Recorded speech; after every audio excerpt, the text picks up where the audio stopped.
I'm Zoe Hunt, and I'm the director at large at the EFA. And today I have Petar, a EFA member, and I believe flute teacher of the community. Yes. And yeah, today we're here just to interview Petar and see what his flute journey was like and learn more about Petar. So here we go. How long have you played for? 37 years. Oh my goodness. All right. Yeah, I'm getting good any day now. You wait. Good. Very good. So how can you say your flute journey started, and where did you go on your flute journey to still be playing flute after 37 years?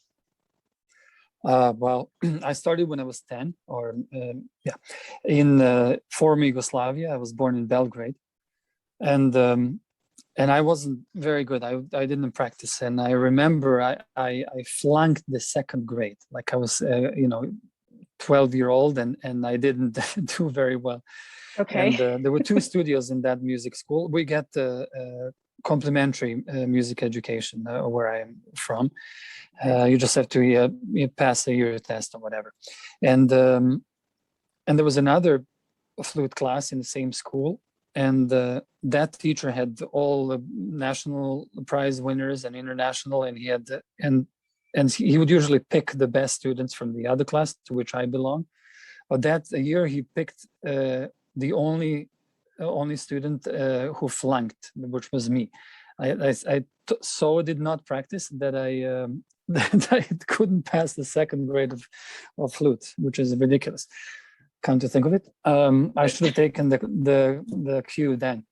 But he picked me because he thought that there was something going on there, and I did improve under him a lot. He had a way to motivate me, but I still was supremely lazy. But anyway, I finished music high school when I was in Yugoslavia, and then I moved to Sweden. And in Sweden, I started practicing more because I really got the music bug around the age of 16.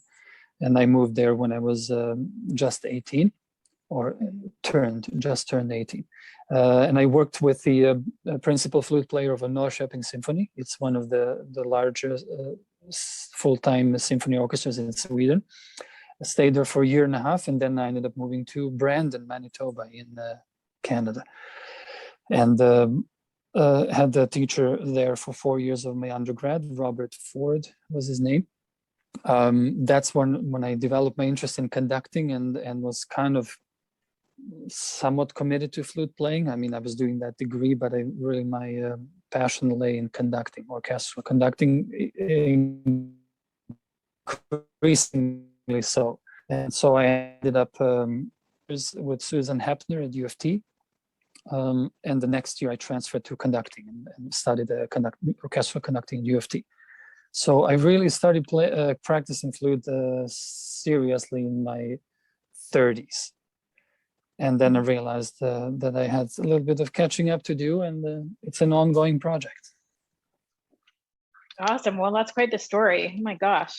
Okay. So you're playing in a few different orchestras right now, is that right? Or I mainly would sub with the Edmonton Symphony, and then if there's like another orchestra in town, then I may end up playing with them. But the only other semi-regular gig is the Alberta Baroque Orchestra, and I've played both in the orchestra and as a soloist.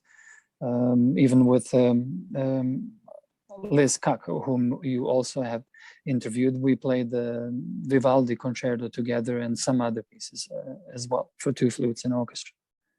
Okay, were you guys in a quartet at all together? That's true.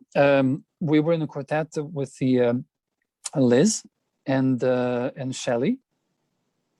Shelley was assistant principal for many years, retired 2 years ago. And then Little Liz.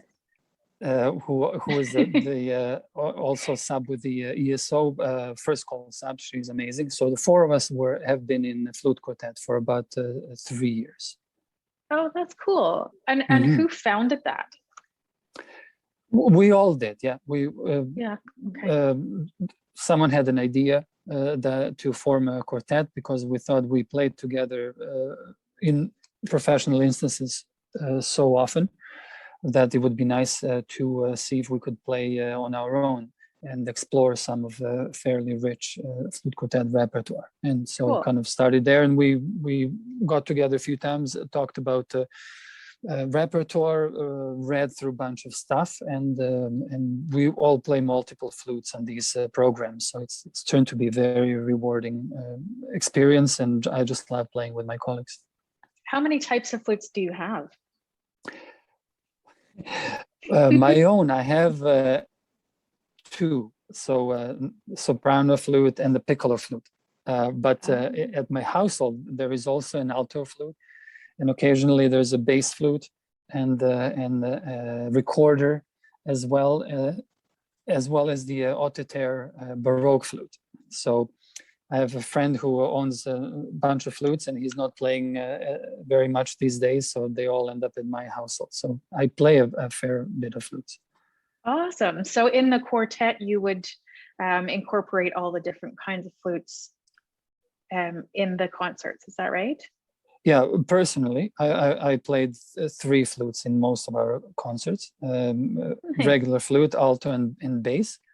And other members would play flute and the alto, or piccolo, flute and the alto. It would kind of go like that. So I was mid to low range, and others were middleish, and then little as Liz Faulkner would be playing piccolo because she's the queen of piccolo. Nice. How often do you play together in the quartet? Well, we were playing, performing maybe twice a year. So we would play for about 4 months out of the year, would rehearse, choosing the program, rehearsing, then revving things up to the concert, or 2 or 3 that we would sometimes have. That was all pre-COVID. We had a concert scheduled to take place this last winter, but of course not much was going on, so we haven't played in about a year, a little bit over a year. Whenever do you have anything started. Planned at all? No, we have not chosen the next program, but we're just hoping things normalize, and maybe in the fall we can get together again and continue on our journey. Yeah, that will be nice. That will be nice. So just a couple more questions here. What is the best thing you ever learned from a teacher? I had to take a few lessons, and he taught me for free with Patrick Gallois, who at the time was teaching at U of T when I was doing my master's in flute, and then after conducting. So he taught me great things about the sound. He was very particular and explored the world of flute sound very neatly and specifically, what I thought was clear enough. So he basically imparted the idea of one projecting the idea of the sound from internal to external, and thinking of the sound creation as that of a singer. So basically, every time I play and I'm not freaking out, or my mind isn't in the right place, I try to move my throat with the any pitch that I aim to produce. So rather thinking I need interesting. That's a really good tip.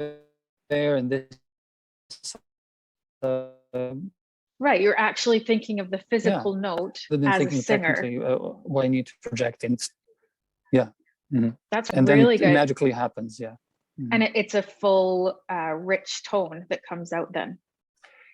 Well, also something hopefully, I've learned. Right? This is what. Yes, Exactly. Something that I've learned over the years is that sometimes we think something is going on and maybe it isn't really, or it's too close to our head and goes through the bones of our face and the skull, and maybe we hear things that are really not projecting. So I would like to think that that's the case, but it seems to be more in tune, and the sound doesn't crack as often, and its dynamic range is richer if I just kind of think what I want rather than I'm about to do this and I should set up in a certain way. Yeah, very interesting. Here's the very last question that we'll end on, Petar. So what is something that most people don't know about you that you're willing to disclose? That will not get me in trouble. Yes. I recently have started investing. So that's something that I have been making most of my income over the cool. That's kind of different. Fun, right? Pandemic. I do some and I invest money and take care of our family finances, and so far so good. And so this is stocks? Yeah, this is stocks. Yeah. Oh, nice.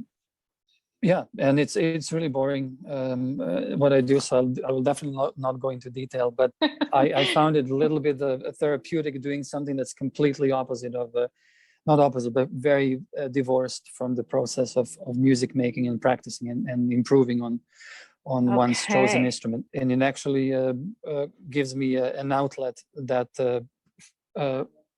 rinses my brain from other daily activity. It's almost like whatever brain does when we're asleep, and reformulates the neural connections and processes is a good. Yeah. Who would have known? Who would have known this is what you're doing now? Awesome. Well, yeah, that's it for us for today. Thank you so much for sparing the time to be with us. And on behalf of EFA, we'd like to thank you, and also thank you to the Alberta Foundation of the Arts for helping us fund EFA.